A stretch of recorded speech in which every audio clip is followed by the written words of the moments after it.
Welcome to our YouTube channel chemistry classes. आज हम लोग क्लासेस में पढ़ने वाले हैं एल्डिहाइड के बारे में। एल्डिहाइड किसे कहते हैं और कैसे एल्डिहाइड का नामकरण किया जाता है। हम लोग जानते हैं कि किसी भी कार्बनिक यौगिकों का जो नामकरण होता है उसके लिए दो विधि है। पहला IUPAC पद्धति, दूसरा साधारण पद्धति। तो पहले हम लोग जानते हैं कि एल्डिहाइड किसे कहते हैं। तो किसी भी कार्बनिक यौगिकों में अगर बॉन्ड CHO, अगर किसी भी कार्बनिक यौगिकों में बॉन्ड CHO जुड़ा हुआ हो तो हम उसे कहते हैं एल्डिहाइड क्रियात्मक समूह।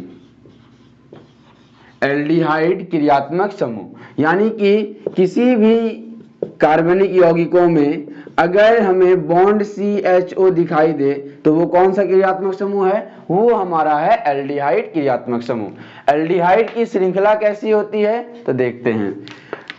एक कार्बन किसी कार्बन की श्रृंखला के साथ बॉन्ड बनाता है और ये कार्बन ऑक्सीजन के साथ डबल बॉन्ड के साथ जुड़ा हुआ रहता है और हाइड्रोजन के साथ सिंगल बॉन्ड से जुड़ा हुआ रहता है।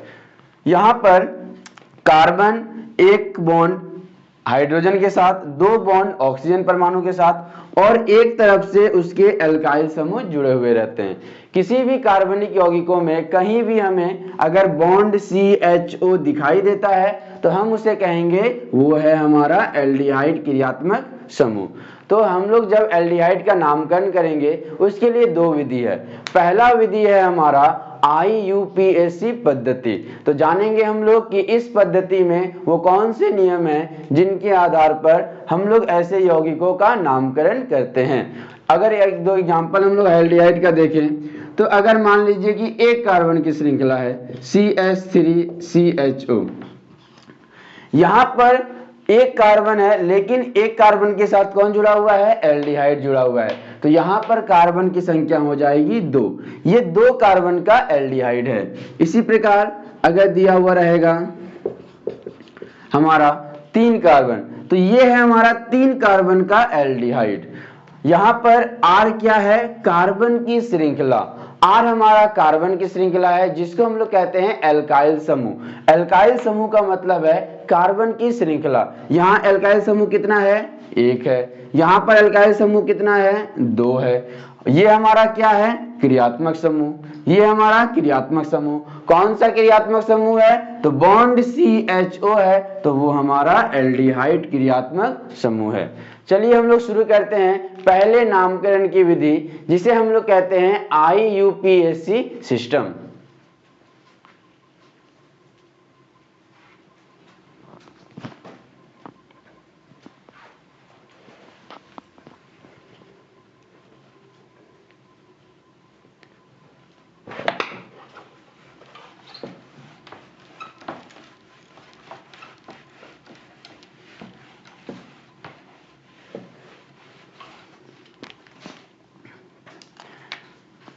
पहला है हमारा IUPAC सिस्टम।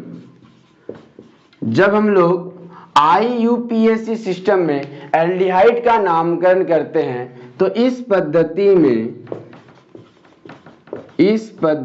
में यौगिकों का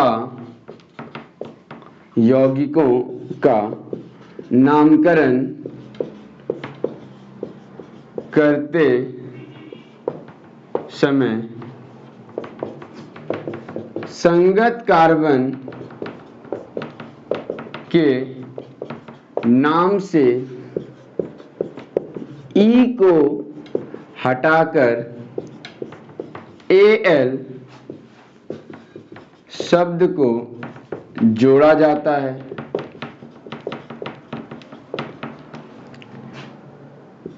कार्बन की लंबी श्रृंखला को देखते हुए क्रियात्मक समूह वाले कार्बन से गिनती शुरू करते हैं। जब हम लोग IUPAC पद्धति में एल्डिहाइड का नामकरण करते हैं तो इसके नामकरण में पहला नियम है कि जब हम लोग संगत कार्बन का नाम लिखेंगे, यानी कि मीथेन, इथेन, प्रोपेन, तो जब हम लोग संगत कार्बन का नाम लिखेंगे उसके नाम से हम लोग ई को प्रतिस्थापित कर देंगे, ई को वहां से हटा देंगे और ई के जगह पर हम लोग Al शब्द को जोड़ेंगे। यानी कि जब एल्डिहाइड का नामकरण किया जाता है तो ई को हटाकर Al जोड़ा जाएगा। उसके बाद दूसरा नियम, जहां पर हमारा क्रियात्मक समूह जुड़ा हुआ रहेगा हमें नामकरण के लिए गिनती वहीं से शुरू करना है। इसके बाद हमें लंबी श्रृंखला को देखते हुए कार्बन को काउंट करना है। जब कभी भी हमें लंबी श्रृंखला देखने को मिलेगी तभी हम लोग उस तरफ कार्बन को काउंट करेंगे। तो चलिए शुरू करते हैं कार्बनिक यौगिकों में एल्डिहाइड का नामकरण। हमारे पास दिया हुआ है पहला CH3CHO। दिए हुए कार्बनिक यौगिकों में जब हम लोग काउंटिंग शुरू करेंगे तो क्रियात्मक समूह वाला कार्बन एक कार्बन, उसके बाद दो कार्बन। तो यहां पर हमारा दो कार्बन है, दो कार्बन का नाम क्या होता है? इथेन। दो कार्बन का नाम होता है इथेन। तो इथेन से हटाकर, इथेन में से ई को हटाकर हम लोग कौन सा शब्द जोड़ेंगे? Al शब्द जोड़ेंगे। तो एल्डिहाइड का क्या नाम हो गया? इथेनल। अगला एग्जांपल है CH3CH2CHO। दिए हुए एग्जांपल्स में देखिए हमारा एल्डिहाइड है, वहीं से हम लोग काउंटिंग को शुरू करेंगे। तो पहला कार्बन, दूसरा कार्बन, तीसरा कार्बन, तीन कार्बन के लिए हम लोग क्या लिखते हैं नाम? प्रोपेन। तो प्रोपेन में से ई को हटाकर हम लोग Al को जोड़ देंगे तो हमारा क्या नाम हो गया? प्रोपेनल। अगर हमारे पास चार कार्बन की श्रृंखला हो जैसे CH3CH2CH2CHO, दिए हुए कार्बनिक यौगिकों में जब हम लोग नामकरण करेंगे तो हम लोग एल्डिहाइड से काउंटिंग शुरू करेंगे। एक कार्बन, दो कार्बन, तीन कार्बन, चार कार्बन। चार कार्बन को हम लोग क्या बोलते हैं? ब्यूटेन। चार कार्बन को हम लोग ब्यूटेन कहते हैं। तो ब्यूटेन में से ई को हम लोग हटाएंगे और यहां पर शब्द जोड़ देंगे Al। तो हमारे एल्डिहाइड का नाम हो गया ब्यूटेनल। अब देखिए यहां पर ईथ, ईथ का मतलब है दो कार्बन, An का मतलब है सिंगल बॉन्ड और Al का मतलब है एल्डिहाइड क्रियात्मक समूह। यानी कि दो कार्बन वाला श्रृंखला है जिसमें सिंगल बॉन्ड है और उसके साथ कौन सा क्रियात्मक समूह जुड़ा हुआ है? एल्डिहाइड क्रियात्मक समूह। हम लोग और एग्जांपल्स को देखेंगे।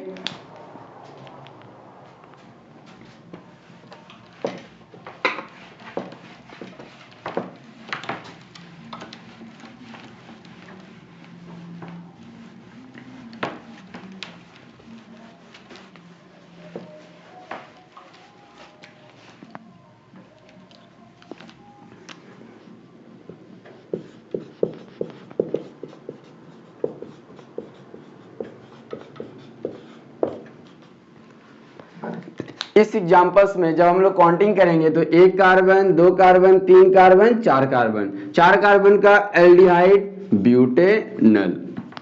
अब अगर हमारे कार्बन की श्रृंखला में प्रतिस्थापी जुड़े हुए होंगे तो हम लोग कैसे इसका नामकरण करेंगे? अगर CH3CH2CHO दिए हुए श्रृंखला में हम लोग क्रियात्मक समूह वाले कार्बन से स्टार्ट करेंगे और प्रतिस्थापी को न्यूनतम अंक देंगे। तो पहला कार्बन, दूसरा कार्बन, तीसरा कार्बन, चार कार्बन, चार कार्बन का एल्डिहाइड ब्यूटेनल। लेकिन यहां एक प्रतिस्थापी जुड़ा हुआ है, कितने नंबर कार्बन पर है? 3 नंबर कार्बन पर है। कौन सा प्रतिस्थापी है? मिथाइल। तो हम लिखेंगे 3 पर मिथाइल ब्यूटेनल। इस यौगिक का नाम हो गया 3 मिथाइल ब्यूटेनल। यानी 3 नंबर कार्बन पर मिथाइल प्रतिस्थापी जुड़ा हुआ है। ब्यूट मतलब चार कार्बन, Al मतलब सिंगल बॉन्ड और Al का मतलब है वो एल्डिहाइड क्रियात्मक समूह है।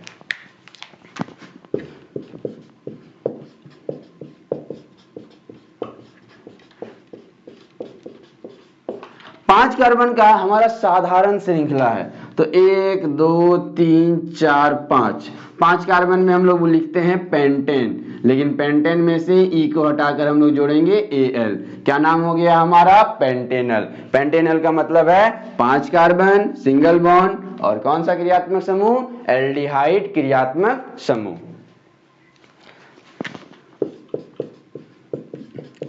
जब हमारे कार्बन की श्रृंखला में 2 प्रतिस्थापी हों और दोनों प्रतिस्थापी एक जैसे हों, दोनों प्रतिस्थापी हमारा कैसा हो? एक जैसा हो, तब हम लोग कैसे नामकरण करेंगे?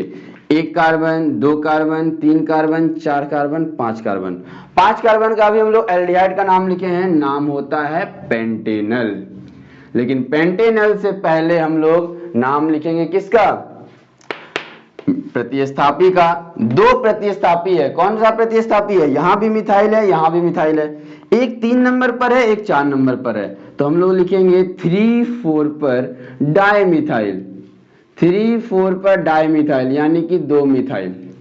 3,4 डाइमिथाइल पेंटेनल यानी कि 3,4 पर 2 मिथाइल प्रतिस्थापी जुड़ा हुआ है। पेंटेनल का मतलब है 5 कार्बन का एल्डिहाइड की श्रृंखला है जिसमें प्रत्येक कार्बन के पास सिंगल बॉन्ड है, क्योंकि जब हम लोग एन का प्रयोग करते हैं तो वो हमें सिंगल बॉन्ड के बारे में बताता है। आगे हम लोग देखेंगे कि कैसे हैलोजन परमाणु जब एल्डिहाइड के साथ जुड़े होते हैं तो उसका नामकरण क्या होगा।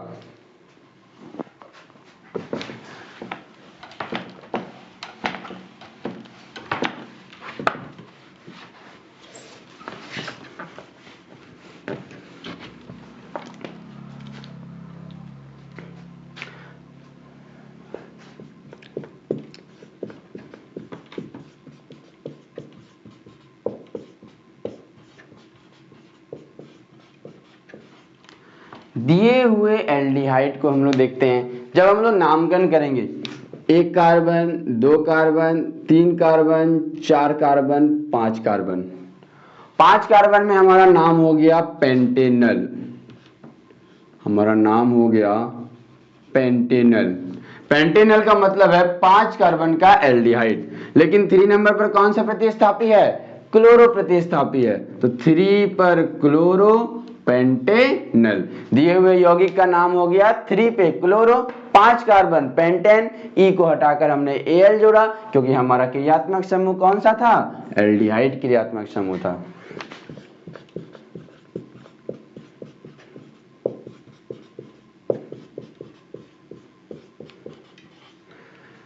अब हम लोग इसका नामकरण करते हैं। 1 carbon, 2 carbon, 3 carbon, 4 carbon. 4 carbon का हमारा नाम हो जाएगा ब्यूटेनल। 4 कार्बन का हमारा नाम हो गया ब्यूटेनल। 4 कार्बन मतलब ब्यूटेनल, लेकिन 3 नंबर पर एक मिथाइल जुड़ा हुआ है और ऊपर भी 3 नंबर पर एक मिथाइल जुड़ा हुआ है, तो नाम हो जाएगा हमारा 3,3 डाइमिथाइल ब्यूटेनल। तो हमारे दिए हुए यौगिक का नाम हो गया 3,3 डाइमिथाइल, यानी 3 नंबर पर 2 गो मिथाइल है और ब्यूटेनल मतलब 4 कार्बन का एल्डिहाइड है।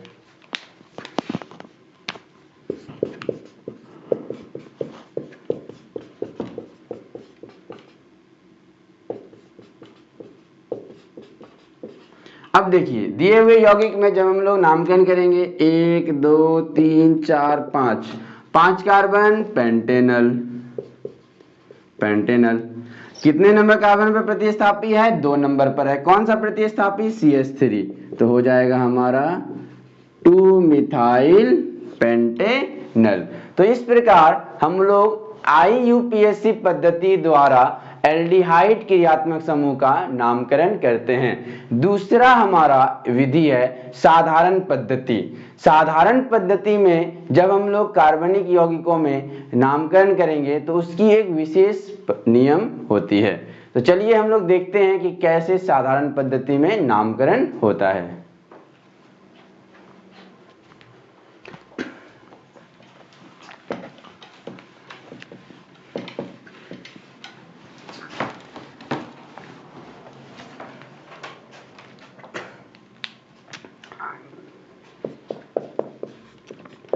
साधारण पद्धति यानी कि कॉमन सिस्टम। जब हम लोग साधारण पद्धति में एल्डिहाइड का नामकरण करते हैं तो हम लोग एसिड के नाम के आधार पर इसका नामकरण करते हैं। नियम क्या है, जब भी हमारा जो एसिड का नाम होता है तो एसिड के नाम से ईक एसिड को हटाना है और वहां पर एल्डिहाइड शब्द को जोड़ देना है। जब हम लोग एल्डिहाइड का नामकरण साधारण पद्धति में करेंगे, नाम के साथ ईक एसिड को हटाना है और उसके साथ हमें जोड़ देना है एल्डिहाइड शब्द। पहले हम लोग जानेंगे कि एसिड का नाम क्या क्या होता है। एक कार्बन वाले एसिड का नाम होता है फॉर्मिक एसिड, फॉर्मिक एसिड। दो कार्बन वाले एसिड का नाम होता है एसिटिक एसिड। तीन कार्बन वाले का नाम होता है प्रोपियोनिक एसिड। चार कार्बन का नाम होता है ब्यूट्रिक एसिड। पांच कार्बन का नाम होता है वैलेरिक एसिड और 6 कार्बन का होता है कैप्रोइक एसिड, क्यूप्रिक एसिड या फिर कैप्रोइक। कैप्रोइक का एक और नाम होता है क्यूप्रिक एसिड, क्यूप्रिक एसिड। तो जब हम लोग नामकरण करेंगे एल्डिहाइड का, तो अगर हमारे पास एक कार्बन का एल्डिहाइड है, एक कार्बन के एल्डिहाइड का सूत्र होता है HCHO। हमारे पास यहां पर एक कार्बन का एल्डिहाइड है, एक कार्बन के एसिड का नाम क्या होता है फॉर्मिक एसिड। तो फॉर्मिक एसिड के नाम से ईक एसिड को हम लोग हटाएंगे और वहां पर किसको जोड़ देंगे एल्डिहाइड को। तो हमारा नाम क्या हो गया फॉर्मेल्डिहाइड। हमने एक कार्बन वाले एसिड में से ईक एसिड को हटाया और ईक एसिड के जगह पर हमने क्या लगा दिया एल्डिहाइड। तो हमारा नाम क्या हो गया फॉर्मेल्डिहाइड। जब हमारे पास दो कार्बन हो CH3CHO, हमारे पास यहाँ पर दो कार्बन है, दो कार्बन वाले एसिड का नाम होता है एसिटिक एसिड। तो एसिटिक एसिड में से हम लोग ईक एसिड को हटाएंगे और वहां पर नाम हम लोग लगा देंगे एल्डिहाइड का। तो हमारा क्या नाम हो गया एसिड एल्डिहाइड। जब हमारे पास 3 कार्बन रहेंगे तो 3 कार्बन वाले एसिड का नाम होता है प्रोपियोनिक एसिड। तो प्रोपियोनिक एसिड में से ईक एसिड को हटाएंगे और एल्डिहाइड को जब जोड़ेंगे तो हमारा नाम हो जाएगा प्रोपेनल्डिहाइड। ये हो गया हमारे 3 कार्बन का एल्डिहाइड का नाम। 4 कार्बन CH3CH2CH2CHO, 4 कार्बन वाले एल्डिहाइड का नाम हो जाता है ब्यूट्रिक एसिड। तो ब्यूट्रिक एसिड से ईक एसिड को हटाएंगे और एल्डिहाइड को जोड़ेंगे तो नाम हो गया हमारा ब्यूट्रल्डिहाइड, क्योंकि हम लोगों ने क्या किया ईक एसिड को हटाया। यहां भी हमने ईक एसिड को हटाया, ईक एसिड को हटाया, तो ईक एसिड को हटाकर हम वहां पर एल्डिहाइड को जोड़ रहे हैं। 5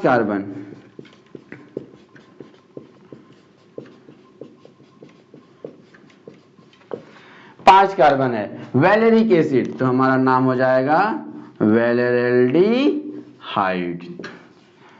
तो एल्डिहाइड में कॉमन सिस्टम का नाम हम लोग याद कर लेते हैं हमेशा। तो एक कार्बन के, मेरे साथ बोलिएगा, एक कार्बन वाले एल्डिहाइड का नाम होगा फॉर्मेल्डिहाइड, 2 कार्बन वाले एल्डिहाइड का नाम एसिड एल्डिहाइड, 3 कार्बन वाले एल्डिहाइड का नाम प्रोपियोनेल्डिहाइड, 4 कार्बन का नाम ब्यूट्रल्डिहाइड, 5 कार्बन का वैलेरल एल्डिहाइड। तो ये हो गया हमारा एल्डिहाइड का नाम। हम लोग एसिड के नाम को भी याद रखेंगे। एक कार्बन वाले एसिड का नाम फॉर्मिक एसिड, 2 कार्बन वाले एसिड का नाम एसिटिक एसिड, 3 कार्बन वाले एसिड का नाम प्रोपियोनिक एसिड, 4 कार्बन वाले एसिड का नाम ब्यूट्रिक एसिड, 5 कार्बन वाले एसिड का नाम वैलेरिक एसिड और 6 कार्बन वाले एसिड का नाम क्यूप्रिक एसिड। तो जब हम लोग एल्डिहाइड का नामकरण करते हैं कौन से पद्धति द्वारा, कॉमन सिस्टम साधारण पद्धति द्वारा, तो हम लोग एसिड के नाम के आधार पर करते हैं। एसिड के नाम से हम लोग ईक एसिड को हटाते हैं और कौन सा शब्द लगाते हैं एल्डिहाइड शब्द को जोड़ते हैं। तो इस प्रकार साधारण पद्धति में यौगिकों का नामकरण किया जाता है। अब हम लोग कुछ ऐसे एग्जांपल्स को देखेंगे जो श्रृंखला जटिल होती है। जटिल का मतलब है श्रृंखला बड़ी होगी, तो हम लोग उसका जो नामकरण करेंगे वो IUPAC पद्धति में करेंगे, क्योंकि साधारण पद्धति में सिंपल सा श्रृंखला का नामकरण किया गया है। तो देखते हैं हम लोग कि जटिल श्रृंखला जब हमें दिया जाए तो हम लोग उसका नामकरण IUPAC पद्धति में कैसे करते हैं।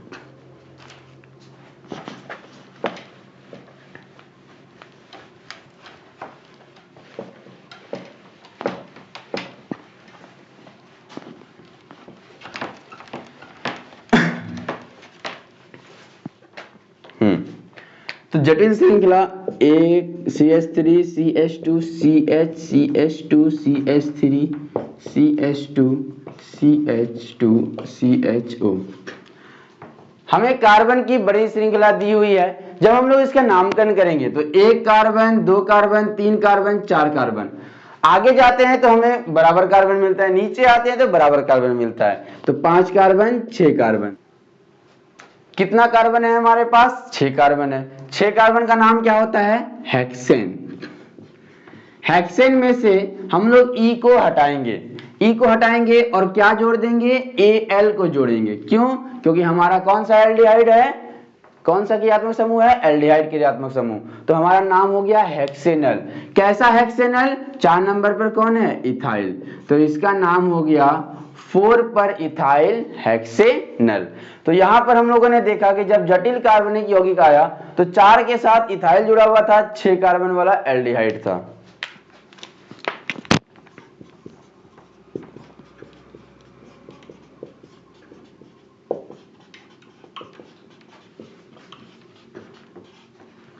इस श्रृंखला में जब हम लोग नामकरण करेंगे तो 1 carbon 2 carbon 3 carbon 4 carbon 5 carbon 6 carbon, 6 carbon का एल्डिहाइड हेक्सेनल। 6 कार्बन का एल्डिहाइड हेक्सेनल कितने नंबर पर प्रतिस्थापी है? 4 नंबर पर है, 4 पर मिथाइल हेक्सेनल। तो ये हो गया हमारा IUPAC पद्धति द्वारा नामकरण। तो ऐसे ही एल्डिहाइड का हम लोग नामकरण करते हैं।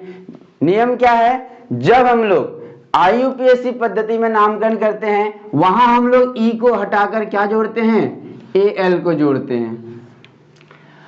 विथ IUPAC सिस्टम हम लोग E को हटाकर Al जोड़ते हैं, और जब हमारा कॉमन सिस्टम होता है हम लोग ईक एसिड को हटाते हैं और क्या जोड़ते हैं? एल्डिहाइड शब्द को जोड़ते हैं। तो इस प्रकार एल्डिहाइड का नामकरण किया जाता है। अब हम लोग जानेंगे कि एल्डिहाइड का अनुसूत्र क्या होता है, यानी कि किसी भी कार्बनिक यौगिकों को जब हम लोग देखेंगे तो कैसे कहेंगे कि ये एल्डिहाइड है।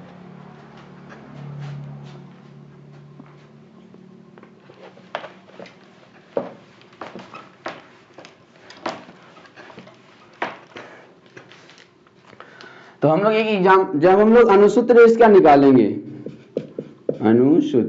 अनुसूत्र को दूसरे भाषा में हम लोग बोलते हैं सामान्य सूत्र।